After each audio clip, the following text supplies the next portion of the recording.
As calls continue for the Trump administration to release the Jeffrey Epstein files, his top accomplice, Ghislaine Maxwell, is meeting with the DOJ's second highest ranking official again today. It's the latest development in a headline that has lawmakers divided in Washington. We go now to CBS News' Scott McFarland in our nation's capital. Scott, what can you tell us about Ghislaine Maxwell's meetings this week?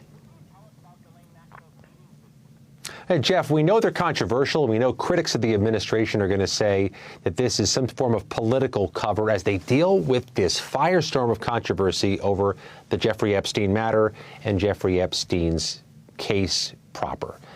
That being said, we have no readout or transcript released by the Department of Justice of what was asked and what was said.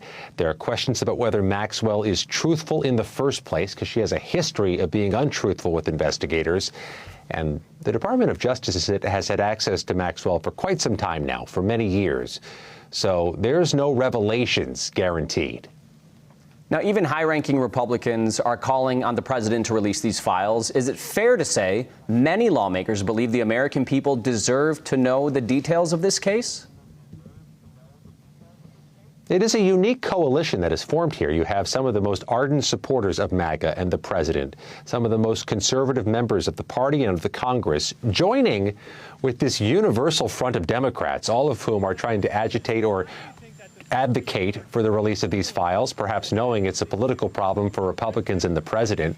But they're kind of working together in advocating for more releases and more transparency. And though that may not move the meter with the president, it has jammed up the Congress. They sent the U.S. House home early, Jeff, perhaps as much as a week or two early, because things were stalled out over disagreements, bipartisan disagreements, over what to do about Epstein legislation.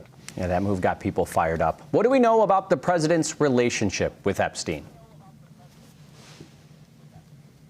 Well, that's something that the president has been trying to deflect questions about. He has been asked about Epstein, and in previous iterations has said it's a hoax or it's a Democratic construct, not a real issue. And the White House communications team has been criticizing Epstein unequivocally over the past few days as a convicted pedophile and creep. But the president is in photos with Jeffrey Epstein from years back, and those photos keep resurfacing as this controversy persists, and the White House is trying to get people to turn past the Epstein matter. It's unclear as the week ends whether 2 days of secretive meetings between the Deputy Attorney General and Maxwell are going to help turn the page at all. Now, the president is asking Americans to focus less on Epstein and more on, quote, how well the country is doing, or focus on accusations against former President Barack Obama and his handling of the 2016 Russia probe. What's the latest there?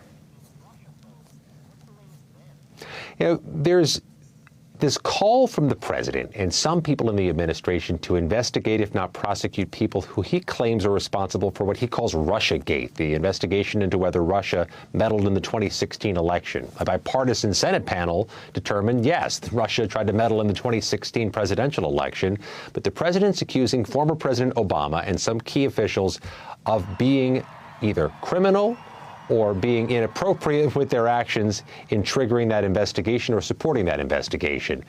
President Obama, even if those allegations were meritorious, would have presidential immunity. But James Comey, the fired FBI director who has frequently sparred with President Trump, is somebody the administration's supporters say should be investigated. It's just not clear at all there's any there. All right, a lot of attention in Washington right now. Scott McFarland reporting for us from Washington, D.C. Thank you for your time.